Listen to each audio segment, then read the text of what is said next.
Assalamualaikum warahmatullahi wabarakatuh. Sebelum mulai videonya atau menceritakan vlog aku baca basmalah. Bismillahirrahmanirrahim. Biar dilancarin bikin vlognya, bikin kontennya. Ini aku mau fokus sekarang fokus bikin konten tentang kehidupan aku di luar negeri. Oh ya, aku nih ada di luar negeri lagi jadi pejuang divisa. Dan di video ini aku mau ceritain kenapa aku bisa kerja di sini dan awal aku kerja di sini itu bagaimana. Jangan lupa dibantu follow, dibantu support. Semoga video aku ini bermanfaat ya. Kenapa aku bisa kerja di luar negeri? Yaitu karena aku dulu kan ada corona. Aku sebelum kerja di sini aku kerja di pabrik konveksi. Terus ada corona ya, ada pengurangan inilah karyawan. Jadi aku resign, berhenti dan nggak punya kerjaan. Terus aku pulang ke rumah istri aku orang Banten, aku punya anak 2. Terus aku pulanglah ke Banten rumah istri itu. Kalau asli aku orang Jawa Timur, istri aku orang Banten. Aku ikut kakak ipar aku kerja ke laut. Itu pengalaman aku kerja ke laut. Seumur hidup aku kerja ke laut, kerja bener-bener mempertaruhkan nyawa bener. Itu aku kerja nelayan berapa bulan, mungkin sebulan atau 2 bulan aku kerjain itu jadi nelayan. Ya Allah, lihat laut itu bener-bener udah kayak neraka. Bayangin 5 hari 6 malam di tengah laut nggak pulang-pulang, mandi pun ala kadar di ini. Ya demi nafkahin istri sama anak. Habis corona itu aku kerjain apapun yang ada aku kerjain, nggak mandang itu kerjaan apapun. Selama itu aku kerjain, aku sama istri ini belum punya rumah. Aku pikir kerja di Indo dengan gaji segitu belum punya rumah, ya nggak mungkin di pikiran aku. Bayangin gimana caranya.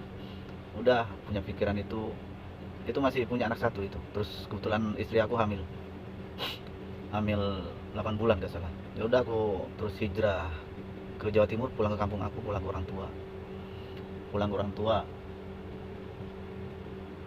di Jawa Timur. Terus aku di sana kerja jadi kenet angkot.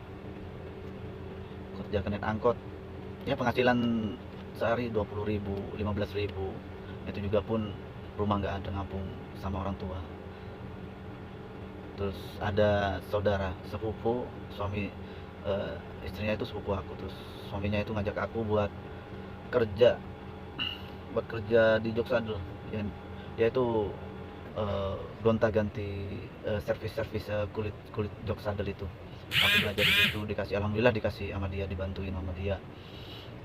Eh, Dia bilang namanya Mas Aas, dia baik orangnya mah, aku nganggep banget. Walaupun kita maksudnya aslinya sama-sama awal bukan siapa-siapa, sekarang jadi saudara. Terus dia anggap aku jadi saudara. Dia bilang, Arfan sini, kamu di sini jangan cari kerja, kamu cari ilmu.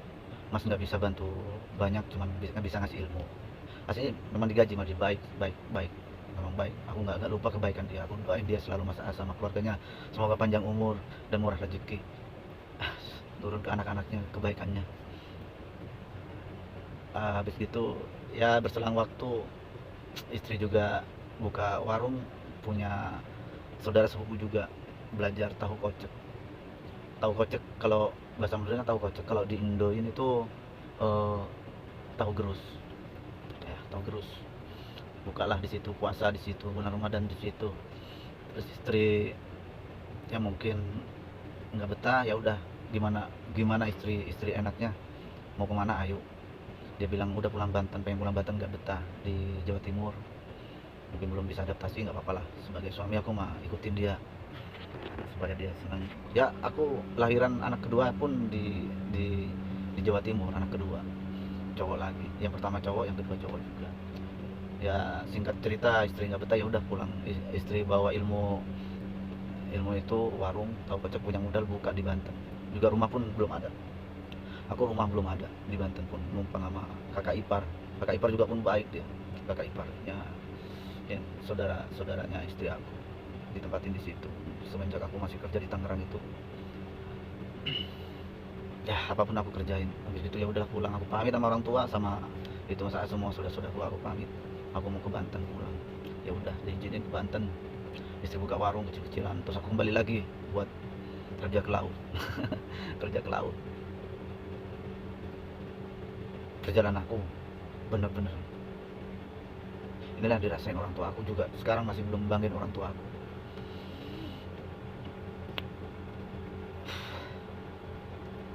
Aku usaha buat cari info kerja, itu ada kerjaan namanya, kalau Sunda itu panglong, kalau Indonesia apa ya, mebel mungkin ya, itu gergaji kayu, itu bikin buat kosen-kosen apa itu. Aku ikut saudara dari istri aku itu, aku kerjain juga. Kalau kata Sundanya gelowong, itu nimbal kayu, itu manggul kayu, ya Allah, apapun aku kerjain gak apa-apa. 50 itu 50 sehari, makan dapat, rokok dapat juga. Itu namanya Kak Sarnaga sama Tena, itu baik dia, saudara dari ibu mertua, baik ngasih kerjaan sama aku. Terus istri sambil lalu buka warung itu tahu kocek, ya alhamdulillah sampai sekarang masih buka di tahu kocek di kampung. Terus ada info lowongan kerja ke luar negeri, singkat cerita lah ya, singkat cerita ada info nih lowongan kerja ke Dubai, ngomongin ke Dubai. Terus istri tadinya mau berangkat, aku bilang enggak, aku nggak mau kamu yang kerja, biar cukup aku aja yang kerja yang susah gitu. Ini kesempatan, biar aku aja lah, kamu anak masih kecil, apalagi yang kedua masih umur berapa tahun itu kan, masih netein. Jadi ya udahlah, aku yang pilih berangkat. Oke, akhirnya pick aku yang berangkat ke luar negeri. Itu orang Yaman sih, bukan PT apa, nggak tahu apa namanya, kayaknya aku dijual. Akhirnya alhamdulillah aku kepilih juga, lolos juga itu, kerja keluar. Ada orang Yaman, dia baik juga, Adnan, orang Yaman sih. Terus dia kan punya teman di sini, arbab di sini ya, ini bosnya di sini Matam restoran. Kalau di sini Matam restoran Yaman, di sini di daerah Abu Dhabi, Al Ain tempatnya. Dia punya restoran di sini, dia kenal. Akhirnya ya udah, sama si Adnan ini yang ada di Indonesia ini, ngurusin kita semuanya. Enggak semudah itu sih. Pertama kita ke Surabaya, ada 4 orang, itu 4 orang laki-laki semua, orang Banten, semuanya deket rumahnya sama istri aku. Oke lah, kita berangkat 4 orang itu kepilih, ada aku, Kak Rohim, Ahmad sama Ruslan, itu 4 orang. Berangkatlah ke Surabaya, itu selama seminggu nggak bisa bikin visa di Surabaya, akhirnya hijrah ke Tangerang nggak bisa. Itu selama berapa ya, seminggu apa 2 minggu nggak salah di Surabaya. Ya siatnya itu ketipu sama orang, ngebayar gede, akhirnya nggak bisa. Ke Tangerang nggak bisa, nggak lolos, akhirnya di Serang lah bisa bikin paspor kita. Berangkat itu Januari nggak salah, Januari tahun 2022 mungkin ya, 2022 apa, ntar aku lihat, 2022 nggak salah, Januari. Alhamdulillah itu pas berangkat itu nggak ada persiapan apa-apa juga, anak-anak pun semuanya nggak ada yang bisa bahasa Arab, bahasa Inggris pun nol. Habis gitu masih corona itu ya. Alhamdulillah lancar itu, kita pesawat lancar di Bandara Soekarno lancar, kita berangkat. Itu pun anak-anak nggak ada kontak apa gimana, nggak ada yang dampingin. 4 orang itu kita berangkat, kita nyampe di Bandara Abu Dhabi, wah koneksi nggak ada, internet nggak ada. Akhirnya gimana mau ngomong, akhirnya pakai wifi bandara gratis. WhatsApp itu katanya ada supir dari Filipina, Iren namanya, dijemput di bandara. Kita WhatsApp dia yang namanya Iren, di mana belum ketemu, bingung. Habis gitu ketemulah sama orangnya itu, orang Filipina, ketemu kita. Kelaparan, nggak ada uang, nggak ada apa, kita dimakan KFC lah, sama itu dikasih makan KFC ya, sama si Bobby sama si Lin, Iren, itu orang Filipina, 3 orang yang jemput kita. Kita malam-malam makan, kelaparan ya, bahasa Inggris belepotan. Untung yang satu bisa, namanya Ruslan sama Rohim lah. Aku sama Ahmad namanya bahasa Inggris nggak ada tahu sama sekali. Akhirnya ditempatin di suatu tempat itu, lupa daerah mana, daerah lain juga dekat sama Mataam itu, nggak tahu. kita ditempatin di situ, di karantina tuh seminggu. Namanya di orang Pakistan itu yang jaga gudang, itu gudang berasnya Matam, itu beras apa minyak ya. Di situ kita tidur di ini kayak ininya kontainer, itu kamar kontainer gitu. Nggak ada komunikasi, nggak ada internet, nggak ada apa, bingung. Pas cuacanya dingin, itu kebetulan cuaca dingin. Seminggu nggak ada kok koneksi, terus karena rokok semua, wah pada kecut semua, nggak punya uang. Akhirnya ngomong sama itu pakai bahasa Inggris sedikit, untung dia ngerti pelan-pelan. Udah tua sih, kalau dia baik juga. Zawat apa nggak salah, Zawat namanya, itu Uncle Zawat, udah tua, orang Pakistan. Akhirnya dia yang beliin rokok.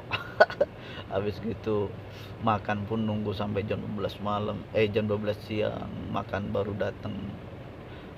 Kita di karantina. Habis gitu kita, singkat cerita, dijemput sama mudirnya yang di Matam ini, namanya Adnan mudirnya. Kita dijemput lah. Sebelum berangkat itu pikirannya, wah di Dubai mungkin kamarnya atau tempat tinggalnya di kayak apartemen bagus ya. Nyampe di sini diar, buyar semua, pengen pulang. Awalnya semangat pengen pulang, tahu nggak kenapa? Eh, Kamarnya wallah bau banget, kayak kontrakan di mana lagi yang di Surabaya, Jakarta, kontrakan kecil itu. Tahu, tapi mending di Indonesia, masih mending.